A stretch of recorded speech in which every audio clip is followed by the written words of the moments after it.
ബംഗ്ലാദേശി അനധികൃത കുടിയേറ്റം, വ്യാജരേഖ, ഹവാല ഇടപാടുകൾ 5 സംസ്ഥാനങ്ങളിലായി തന്നെ വൻ മാഫിയ ശൃംഖല പൊളിച്ച ഇഡി രാജ്യസുരക്ഷയെ തന്നെ വെല്ലുവിളിക്കുന്ന തരത്തിൽ അവിടെ ബംഗ്ലാദേശിൽ നിന്നുള്ള അനധികൃത കുടിയേറ്റം, മനുഷ്യക്കടത്ത്, വ്യാജ തിരിച്ചറിയൽ രേഖ നിർമ്മാണം, ഹവാല ഇടപാടുകൾ എന്നിവയ്ക്കെതിരെയാണ് ഇപ്പോൾ ഈ ശൃംഖലയ്ക്കെതിരെയാണ് ഇപ്പോൾ എൻഫോഴ്സ്മെന്റ് ഡയറക്ടറേറ്റ് രംഗത്ത് വന്നിരിക്കുന്നത്. മാത്രമല്ല ഇതുമായി ബന്ധപ്പെട്ട കൂടുതൽ വിവരങ്ങൾ ഇതിനെ വെളിച്ചത്ത് കൊണ്ടുവന്നിരിക്കുകയാണ് എൻഫോഴ്സ്മെന്റ് ഡയറക്ടറേറ്റ്. പശ്ചിമ ബംഗാൾ, ഡൽഹി, ഉത്തർപ്രദേശ്, ഹരിയാന, മഹാരാഷ്ട്ര എന്നീ 5 സംസ്ഥാനങ്ങളിലായി തന്നെ നടത്തിയ വ്യാപകമായ പരിശോധനയിൽ അവിടെ കണക്കിൽപ്പെടാത്ത പണവും സ്വർണവും നിർണായക ഡിജിറ്റൽ തെളിവുകളും പിടിച്ചെടുത്തതായി തന്നെയാണ് അന്വേഷണ ഏജൻസികൾ അറിയിച്ചിരിക്കുന്നത്.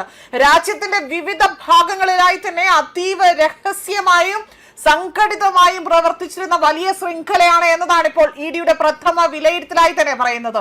അനധികൃതമായി ഇന്ത്യയിലേക്ക് കടത്തുന്ന ബംഗ്ലാദേശി പൗരന്മാർക്ക് ആധാർ കാർഡ്, പാൻ കാർഡ്, അതുപോലെ തന്നെ വോട്ടർ ID തുടങ്ങിയ രേഖകൾ വ്യാജമായി തന്നെ തയ്യാറാക്കി നൽകിയിരിക്കുകയായിരുന്നു ഈ സംഘത്തിന്റെ അവിടെ പ്രധാന പ്രവർത്തനമായി തന്നെ പറയുന്നത്.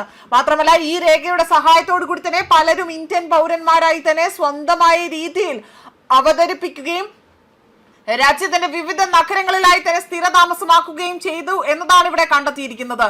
ചിലരാകട്ടെ വ്യാജരേഖകളുടെ അടിസ്ഥാനത്തിൽ തന്നെ ഇന്ത്യൻ പാസ്പോർട്ടുകൾ വരെ കൈവശപ്പെടുത്തിയതായി തന്നെ വിദേശ രാജ്യങ്ങളിലേക്ക് യാത്ര ചെയ്തതായും അന്വേഷണത്തിൽ വ്യക്തമാക്കിയിട്ടുണ്ട്. കേസിലെ പ്രധാന കണ്ണികളിൽ ഒരാളായ വ്യക്തിയെ, അതായത് അബ്ദുൾ അവാർ എന്ന ഒരു ഏജന്റിനെ, ബാങ്ക് ഏജന്റിനെ സാധാരണക്കാരുടെ വിരൽ അടയാളങ്ങൾ ദുരുപയോഗം ചെയ്തുകൊണ്ട് അവരുടെ അറിവോ സമ്മതമോ ഇല്ലാതെ തന്നെ ബാങ്ക് അക്കൗണ്ടുകൾ തുറന്നതായി തന്നെ ഇഡി കണ്ടെത്തിയിട്ടുണ്ട്.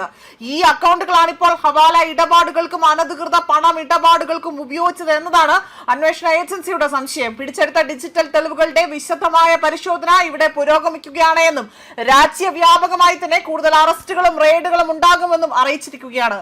മാത്രമല്ല അനധികൃത കുടിയേറ്റവും വ്യാജരേഖ നിർമ്മാണവും ദേശീയ സുരക്ഷയുമായി ബന്ധപ്പെട്ട അതീവ ഗൗരവമുള്ള വിഷയമാണ് എന്നും ഇത്തരം ശൃംഖലകളെ കണ്ടെത്തിക്കൊണ്ട് ഇല്ലാതാക്കാൻ അന്വേഷണം കൂടുതൽ വ്യാപിക്കുമെന്നും ഇഡി വ്യക്തമാക്കി. വിദേശത്ത് നിന്ന് ലഭിക്കുന്ന ഫണ്ടുകളാകട്ടെ അത് sunshine health and social welfare society പോലുള്ള ട്രസ്റ്റുകൾ വഴി വ്യാജ അക്കൗണ്ടുകളിലേക്ക് മാറ്റി അത് കള്ളപ്പണം വെളുപ്പിക്കുന്ന രീതിയിലേക്ക് അവലംബിച്ചിരിക്കുകയാണ്. പരിശോധനയിൽ നിന്ന് ഈ രക്ഷപ്പെടൽ 20,000 രൂപയിൽ താഴെയുള്ള ചെറിയ തുകകളായിട്ടാണ് ഈ പണം പിൻവലിച്ചിരിക്കുന്നത്. ഈ ശൃംഖലയുടെ പ്രധാന കണ്ണികളിൽ ഒരാളായ ആദിൽ ഇ റഹ്മാൻ അഷ്റഫി എന്ന ബംഗ്ലാദേശി പൗരൻ വ്യാജ ഇന്ത്യൻ തിരിച്ചറിയൽ രേഖകൾ ഉപയോഗിച്ചുകൊണ്ടാണ് പശ്ചിമ ബംഗാളിൽ താമസിക്കുകയും വിദേശയാത്രകൾ നടത്തുകയും ചെയ്തതായി തന്നെ അന്വേഷണ ഉദ്യോഗസ്ഥർ കണ്ടെത്തിയിരിക്കുന്നത്. അതേസമയം മനുഷ്യക്കടത്ത് ഉൾപ്പെടെയുള്ള അതീവ ഗൗരവമായ കുറ്റകൃത്യങ്ങളും ഈ സംഘം നടത്തി വരികയായി തന്നെ റിപ്പോർട്ടുകൾ സൂചിപ്പിക്കുന്നു.